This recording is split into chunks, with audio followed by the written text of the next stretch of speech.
Ada banyak pertanyaan tentang wanita haid dengan wanita yang nifas di 10 hari terakhir Ramadan. Bagaimana cara mereka mendapatkan Lailatul Qadar?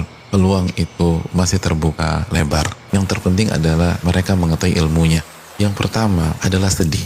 Kesedihan secara spontanitas dan natural yang lahir dari iman. Karena tidak bisa sholat, tidak bisa puasa di 10 hari ini. Itu menjadi kekuatan bagi wanita haid atau nifas untuk mendapatkan Lailatul Qadar. Di masa Nabi SAW ada sahabat-sahabat yang ingin sekali berjuang bersama Nabi SAW di perang Tabuk, dan mereka gak bisa karena kendala syar'i. Maka mereka pulang ke rumah mereka dalam kondisi sedih karena mereka gak mampu. Kata Nabi SAW di hadapan rombongan pasukan yang akan pulang dari Tabuk ke Madinah, tidaklah kita melangkah melewati seluruh jalan-jalan ini kecuali di sisi Allah mereka bersama kita. Mereka mendapatkan pahala kita karena mereka tidak ikut berjuang karena kendala syar'i. Bukankah haid kendala syar'i? Maka tidaklah kita mendapatkan kendala syar'i lalu kita sedih secara spontanitas. Maka kesedihan itu adalah sebuah tanda iman kita aktif, dan kesedihan itu yang membuat seorang wanita itu mendapatkan pahala orang-orang yang beribadah maksimal di Ramadan, dan insya Allah mendapatkan pahala Lailatul Qadar. Kedua, niatkan beribadah dengan total di 10 hari terakhir.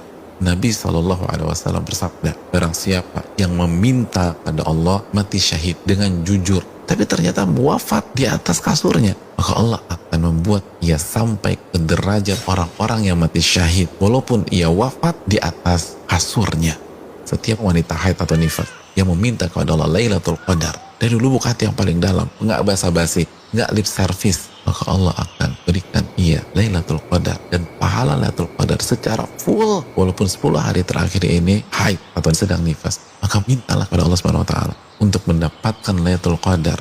Ketiga, niatkan saat kita tidak sholat dan pada saat kita tidak puasa dalam rangka beribadah kepada Allah Subhanahu wa taala. Allah berfirman, "Wa ma khalaqtul jinna wal insa illa liya'budun." Tidaklah kuciptakan jin dan manusia kecuali untuk beribadah kepada diriku. Apa makna ibadah? Dijelaskan Al-Imam Mujahid, ibadah bukan hanya mengerjakan perintah, tapi ibadah juga adalah saat kita menjauhi larangan. Ketika wanita haid dan nifas, adakah larangan untuk diri mereka? Ada larangan untuk sholat, puasa. Bahkan wanita haid, wanita nifas yang tidak puasa, tidak sholat dengan niat menjalankan aturan Allah, karena Allah yang melarang dia puasa ketika haid, maka dia mendapatkan pahala ibadah. Wanita haid gak kehilangan apapun ketika saudaranya sholat taraweh 2 jam misalnya karena menjalankan perintah Allah, maka dia tidak sholat taraweh karena menjauhi larangan Allah, dia dapat pahala. Lalu yang berikutnya, wanita haid masih bisa membaca Al-Quranul Karim sebagaimana pandangan sebagian ulama seperti mazhab Al-Imam Malik. Namun kita perlu ingat